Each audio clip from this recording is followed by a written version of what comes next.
তো যেমনটি আপনারা জানেন যে আমাদের শ্রী চৈতন্য মহাপ্রভু এবং তার দুই প্রধান পার্ষদ শ্রীল রূপ গোস্বামী ও শ্রীল সনাতন গোস্বামী এবং শ্রীকৃষ্ণের পৌত্র ব্রজনাভ বৃন্দাবনের বিভিন্ন স্থান আবিষ্কার করেছেন, মানে পুনরুদ্ধার করেছিলেন। তো তার মধ্যে ব্রজনাভ মহারাজ দ্বারা স্থাপিত ব্রজের 4 দেবের মন্দির হলো মথুরায় কেশব দেব, বৃন্দাবনে গোবিন্দ দেব, মহাবনে বলদেব এবং গোবর্ধনে হরিদেব।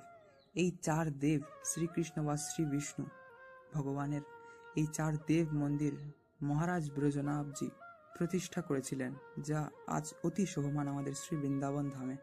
তো শ্রী শ্রী রাধাকৃষ্ণের পাদ পঙ্কজ রজ দ্বারা পরিবেষ্টিত আমাদের এই শ্রী ব্রজধাম অতীব মহিমান্বিত, সে কথা বলে শেষ করা যায় না। তো অবশ্যই আপনারা ব্রজধাম দর্শন করুন এবং আনন্দ উপভোগ করুন এই ব্রজধামের সৌন্দর্যের। রাধে রাধে, হরে কৃষ্ণ। তো নিম্নগানাং যথা গঙ্গা দেবানাম অচ্যুতো যথা বৈষ্ণবানাং যথা শম্ভু পুরাণানাম ইদং তথা। আমাদের ভাগবতজি মানে ভাগবত পুরাণ বলছে যে বৈষ্ণবদের মধ্যে শ্রেষ্ঠ বৈষ্ণব হলো আমাদের ভগবান শ্রী শঙ্কর বা মহাদেব।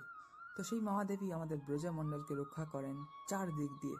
তো সেই 4 দিকপাল মহাদেব বিগ্রহের বা শ্রীলিঙ্গের বা প্রতীকের, মহাদেবের প্রতীককে লিঙ্গ বলা হয়, সেই প্রতীকের যে মন্দির সেটি কোথায়?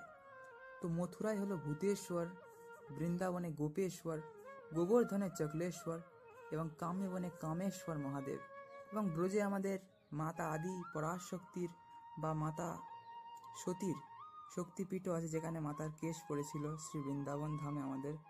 তো পরম মহিমান্বিত আমাদের শ্রী বৃন্দাবন ধাম, আর কি বলবো। তো অবশ্যই আপনারা মহাদেবের ভজনা করুন যাতে আমরা শ্রীকৃষ্ণের পরম ভক্তি লাভ করতে পারি। হরে কৃষ্ণ, রাধে রাধে।